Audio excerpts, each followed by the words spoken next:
नमस्कार दोस्तों। आज हम सुनेंगे मुंशी प्रेमचंद की कहानी रामलीला।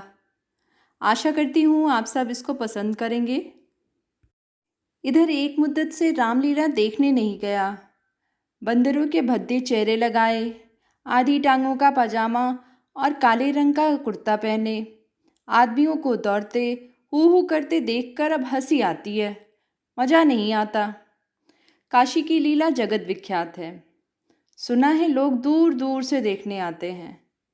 मैं भी बड़े शौक से गया, पर मुझे तो वहाँ की लीला और किसी वज्र देहात की लीला में कोई अंतर न दिखाई दिया। हाँ, रामनगर की लीला में कुछ साज सामान अच्छे हैं। राक्षसों और बंदरों के चेहरे पीतल के, गदाएं भी पीतल की, कदाचित वनवासी भ्राताओं के मुकुट सच्चे काम के हों, लेकिन साज सामान के सिवा वहाँ भी वही हूँ हूँ के सिवा और कुछ भी नहीं। लाखों आदमियों की भीड़ लगी रहती है। लेकिन एक जमाना वह था जब मुझे भी रामलीला में आनंद आता था। आनंद तो बहुत हल्का सा शब्द है। वह आनंद उन्माद से कम न था। संयोगवश उन दिनों मेरे घर से बहुत थोड़ी दूरी पर रामलीला का मैदान था, और जिस घर में लीला पात्रों का रूप रंग भरा जाता था वह मेरे घर से बिल्कुल मिला हुआ था। 2 बजे दिन से पात्रों की सजावट होने लगती थी। मैं दोपहर से वहाँ जा बैठता और जिस उत्साह से दौड़ दौड़ कर मोटे मोटे काम करता, उस उत्साह से तो आज अपनी पेंशन के लिए भी नहीं जाता। एक कोठरी में राजकुमारों का श्रृंगार होता था। उनकी देह में रामरज पीस कर पोती जाती, मुंह पर पाउडर लगाया जाता और पाउडर के ऊपर लाल, हरे और नीले रंग की बूंदकियां लगाई जाती। सारा माथा, भौहें, गाल, ठोड़ी बुदंडियों से रच उठती थी। एक ही आदमी इस काम में कुशल था। वही बारी बारी से तीनों पात्रों का श्रृंगार करता था। रंग की प्यालियों में पानी लाना, रामरज पीसना, पंखा झलना मेरा काम था। जब इन तैयारियों के बाद विमान निकलता तो उस पर रामचंद्र जी के पीछे बैठकर मुझे जो उल्लास, जो गर्व, जो रोमांच होता था, वह अब लाट साहब के दरबार में कुर्सी पर बैठकर भी नहीं होता। एक बार जब मेंबर साहब ने व्यवस्थापक सभा में मेरे प्रस्ताव का अनुमोदन किया, उस वक्त मुझे कुछ इसी तरह का उल्लास, गर्व और रोमांच हुआ था। हाँ, एक बार जब मेरा ज्येष्ठ पुत्र नायब तहसीलदारी में नामजद हुआ, तब भी मेरे मन में कुछ ऐसी तरंगें उठी थी, पर उनमें और बाल विह्वलता में बड़ा अंतर है। तब ऐसा मालूम होता था कि मैं स्वर्ग में बैठा हूँ। निषाद नौका लीला का दिन था। मैं 2-4 लड़कों के बहकाने में जाकर गुल्ली डंडा खेलने लगा था। आज श्रृंगार देखने न गया। विमान भी निकला, पर मैंने खेलना न छोड़ा। मुझे अपना दांव लेना था और छोड़ने के लिए उससे कहीं बढ़कर आत्मत्याग की जरूरत थी, जितना मैं कर सकता था। अगर दांव देना होता तो मैं कब का भाग खड़ा होता, लेकिन पदाने में कुछ और ही बात होती है। खैर, दांव पूरा हुआ। अगर चाहता तो धांधली करके 10-5 मिनट और पदा सकता था। इसकी काफ़ी गुंजाइश थी, लेकिन अब इसका मौका न था। मैं सीधे नाले की तरफ दौड़ा। विमान जल तट पर पहुंच चुका था। मैंने दूर से देखा मल्लाह किश्ती लिए जा रहा है। दौड़ा, लेकिन आदमियों की भीड़ में दौड़ना कठिन था। आखिर जब मैं भीड़ हटाता, प्राणपद से आगे बढ़ता घाट तक पहुंचा तो निषाद अपनी नौका खोल चुका था। रामचंद्र पर मेरी कितनी श्रद्धा थी। मैं अपने पाठ की चिंता न करके उन्हें पढ़ा दिया करता था, जिससे वह फेल ना हो जाए। मुझसे उम्र ज़्यादा होने पर भी वह नीची कक्षा में पढ़ते थे, लेकिन वही रामचंद्र नौका पर बैठने पर इस तरह मुंह फेरे चले जाते थे मानो मुझसे जान पहचान ही नहीं। नकल में भी अकल की कुछ न कुछ बू आ ही जाती है। भक्तों पर जिनकी निगाह सदा तीखी रही है, वह मुझे क्या उबारते। मैं विकल होकर उस बछड़े की भांति कूदने लगा जिसकी गर्दन पर पहली बार जुआ रखा गया हो। कभी लपक कर नाले की ओर जाता, कभी किसी सहायक की खोज में पीछे की तरफ दौड़ा, पर सब के सब अपनी धुन में मस्त थे। मेरी चीख पुकार किसी के कानों तक न पहुंची। तब से बड़ी बड़ी विपत्तियां झेली, पर उस समय जितना दुख हुआ उतना फिर कभी नहीं हुआ। मैंने निश्चय किया था कि अब रामचंद्र जी से कभी न बोलूँगा, ना कभी खाने की कोई चीज़ दूंगा। लेकिन ज्यों ही नाले को पार करके उस पुल की ओर से दौड़े, मैं लौटकर विमान पर चढ़ गया और ऐसा खुश हुआ मानो कोई बात ही ना हुई थी। रामलीला समाप्त हो गई। राजगद्दी होने वाली थी, पर ना जाने क्यों देर हो रही थी। शायद चंदा कम वसूल हुआ था। रामचंद्र की इन दिनों कोई बात न पूछता था। ना तो घर जाने की छुट्टी मिलती थी, ना भोजन का प्रबंध ही होता था। चौधरी साहब के यहाँ से सीधा कोई 3 बजे दिन को मिलता था। बाकी सारे दिन कोई पानी को भी न पूछता। लेकिन मेरी श्रद्धा अभी तक ज्यों की त्यों थी। मेरी दृष्टि में वह अब भी रामचंद्र ही थे। घर पर मुझे खाने की जो चीज़ मिलती वह लेकर रामचंद्र को दे देता। उन्हें खिलाने में मुझे जितना आनंद मिलता था उतना खाने में कभी न मिलता था। कोई मिठाई या फल पाते ही बेतहासा चौपाल की ओर दौड़ता। अगर रामचंद्र वहाँ न मिलते तो उन्हें चारों ओर तलाश करता, और जब तक वह चीज़ उन्हें खिला लेता मुझे चैन न आता। खैर, राजगद्दी का दिन आया। रामलीला के मैदान में एक बड़ा सा शामियाना ताना गया। उसकी खूब सजावट की गई। वेश्याओं के दल भी आ पहुँचे। शाम को रामचंद्र की सवारी निकली और प्रत्येक द्वार पर उनकी आरती उतारी गई। श्रद्धानुसार किसी ने रुपए दिए, किसी ने पैसे। मेरे पिता पुलिस के आदमी थे, इसलिए उन्होंने बिना कुछ दिए ही आरती उतारी। इस वक्त मुझे जितनी लज्जा आई उसे बयान नहीं कर सकता। मेरे पास उस वक्त संयोग से 1 रुपया था।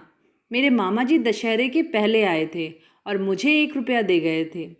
उस रुपये को मैंने रख छोड़ा था। दशहरे के दिन भी उसे खर्च न कर सका। मैंने तुरंत वह रुपया लाकर आरती की थाली में डाल दिया।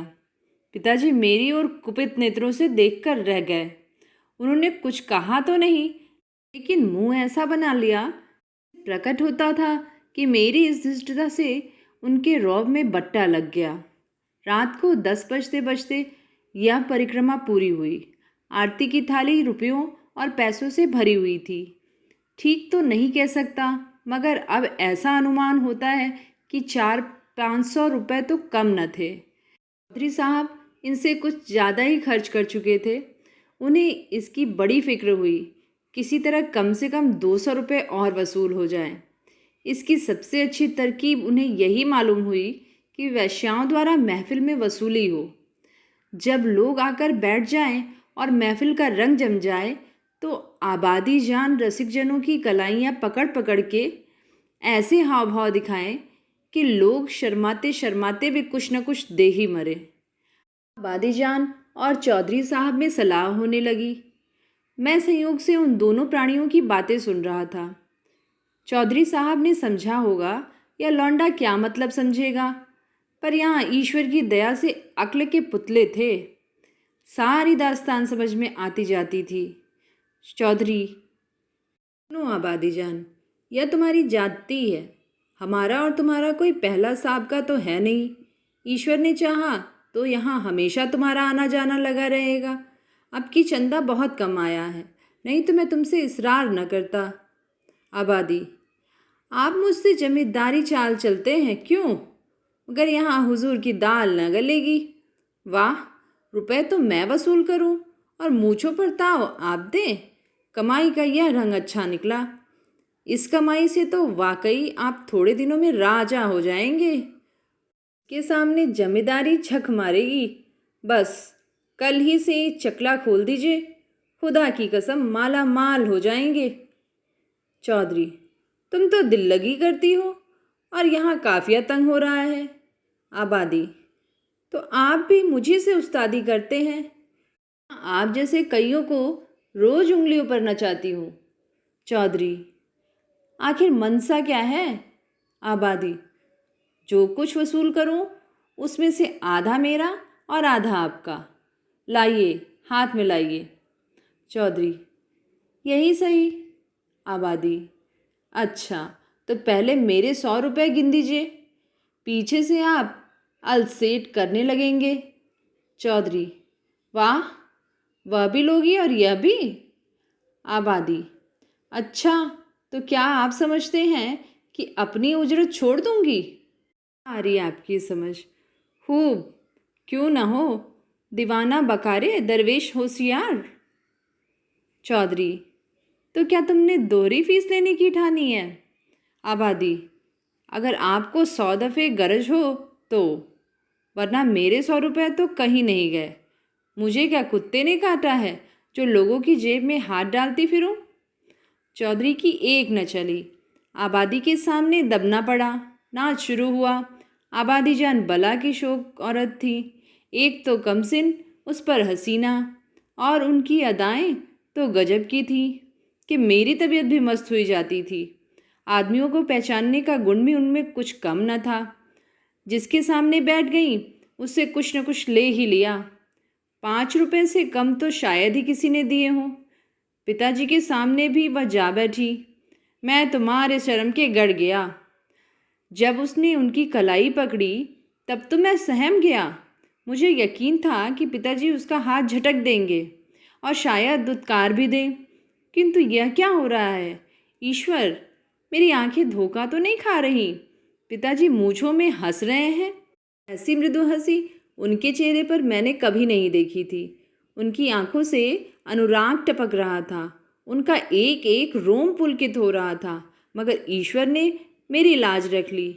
वह देखो, उन्होंने धीरे से आबादी के कोमल हाथों से अपनी कलाई छुड़ा ली। अरे, यह फिर क्या हुआ? आबादी तो उनके गले में बाहें डाले देती है। आपके पिताजी जरूर पीटेंगे। चुड़ैल को जरा भी शर्म नहीं।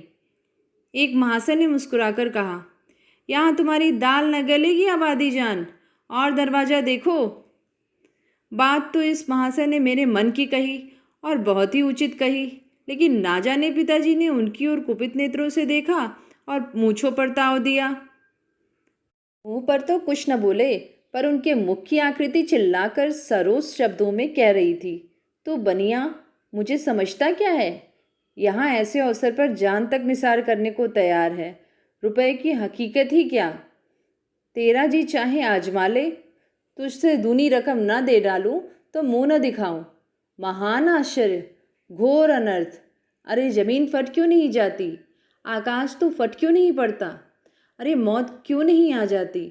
पिताजी जेब में हाथ डाल रहे हैं। वह कोई चीज़ निकाली और सेठ को दिखाकर आबादी जान को दे डाली। आह, यह तो असरफी है। चारों ओर तालियां बजने लगी। सेठ जी उल्लू बन गए या पिताजी ने मुंह की खाई, इसका निश्चय मैं न कर सका। मैंने केवल इतना देखा कि पिताजी ने एक असरफी निकालकर आबादी जान को दे दी। उनकी आंखों में इस समय इतना गर्वयुक्त उल्लास था मानो उन्होंने हातिम की कब्र पर लात मारी हो। यही पिताजी तो हैं जिन्होंने मुझे आरती में 1 रुपया डालते देखकर मेरी ओर इस तरह देखा था मानो मुझे फाड़ ही खाएंगे। मेरे उस समय के परमोचित व्यवहार से उनके रौब में फर्क आता था, और इस समय इस घृणित, कुत्सित, निंदित व्यवहार पर वह गर्व और आनंद से फूले न समाते थे। आबादी जान ने एक मनोहर मुस्कान से पिताजी को सलाम किया और आगे बढ़ी, मगर मुझसे वहाँ बैठा न गया। शर्म के मेरा मस्तक झुका जाता था। मेरी आंखों देखी बात न होती तो मुझे इस पर कभी एतबार न होता। मैं बाहर जो कुछ देखता सुनता था उसकी रिपोर्ट अम्मा से जरूर करता था, पर इस मामले को मैंने उनसे छिपा रखा। मैं जानता था उन्हें यह बात सुनकर बड़ा दुख होगा। रात भर गाना होता रहा। तबले की धमक मेरे कानों में आ रही थी। जी चाहता था चलकर देखूं, पर साहस न होता था। मैं किसी को मुंह कैसे दिखलाऊंगा? कहीं किसी ने पिताजी का जिक्र छेड़ दिया तो क्या करूंगा? प्रातःकाल रामचंद्र जी की विदाई होने वाली थी। मैं चारपाई से उठते ही आंखें मलता हुआ चौपाल की ओर भागा। डर रहा था कि कहीं रामचंद्र जी चले न गए हों। पहुंचा तो देखा तवाइफों की सवारी जाने को तैयार है। 20 आदमी हसरत से नाक मुंह बनाए उन्हें घेरे पड़े थे। मैंने उनकी ओर आंख न उठाई, सीधा रामचंद्र जी के पास पहुंचा। लक्ष्मण सीता रो रहे थे और रामचंद्र जी खड़े कांधे पर लुटिया डोर डाले उन्हें समझा रहे थे। मेरे सिवा वहाँ कोई न था। मैंने कुंठित स्वर में रामचंद्र जी से पूछा, क्या तुम्हारी विदाई हो गई? रामचंद्र, हाँ, हो तो गई हमारी विदाई ही क्या।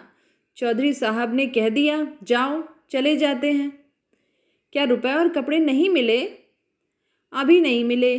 चौधरी साहब कहते हैं इस वक्त बचत में रुपए नहीं हैं, फिर आकर ले जाना। कुछ नहीं मिला? एक पैसा भी नहीं। कहते हैं कुछ बचत ही नहीं हुई। मैंने सोचा था कुछ रुपए मिल जाएंगे तो पढ़ने की किताबें ले लूँगा, सो कुछ न मिला भी नहीं दिया। कहते हैं कौन दूर है, पैदल चले जाओ। मुझे ऐसा क्रोध आया कि चलकर चौधरी को खूब आड़े हाथे लूँ। वैश्याओं के लिए रुपए, सवारियाँ, सब कुछ, पर बेचारे रामचंद्र जी और उनके साथियों के लिए कुछ भी नहीं। जिन लोगों ने रात को आबादी जान पर 10-10, 20-20 रुपए न्यौछावर किए थे, उनके पास क्या इनके लिए 2-2, 4-4 आने भी पैसे नहीं थे। पिताजी ने भी आबादी जान को एक असरफी दी। देखूं उनके नाम पर क्या देते हैं। मैं दौड़ा हुआ पिताजी के पास गया। वह कहीं तफ्तीश पर जाने को तैयार खड़े थे। मुझे देखकर बोले, कहाँ घूम रहे हो? पढ़ने के वक्त तुम्हें घूमने की सूझती है। मैंने कहा, गया था चौपाल। रामचंद्र विदा हो रहे हैं, उन्हें चौधरी साहब ने कुछ नहीं दिया। तो तुम्हें इसकी क्या फिक्र पड़ी है? वह जाएंगे कैसे? पास राह खर्च भी तो नहीं है। क्या कुछ खर्च भी नहीं दिया? यह चौधरी साहब की बेइंसाफ़ी है। आप अगर 2 रुपये दे दें तो उन्हें दे दूंगा, इतने में शायद वह घर पहुंच जाएं। तीव्र दृष्टि से देखकर कहा, जाओ अपनी किताब देखो, मेरे पास रुपए नहीं है। क्या कहकर घोड़े पर सवार हो गए। उसी दिन पिताजी पर से मेरी श्रद्धा उठ गई।